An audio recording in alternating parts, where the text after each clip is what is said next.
Okay class. I am going to read to you.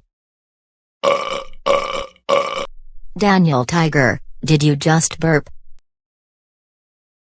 No, I didn't, Teacher Harriet. Don't lie to me. You just burped. Go sit in the corner while I call your parents. Hello, Mr. and Mrs. Tiger. Your son Daniel Tiger allegedly burped in class. I am suspending him from school. Can you two please pick him up? Okay, thanks. Bye.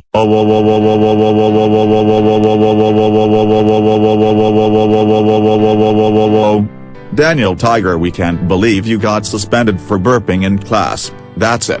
You are grounded for 279432689125327834257834327878217632478478432732784327327 3 months. Go to your room now. What?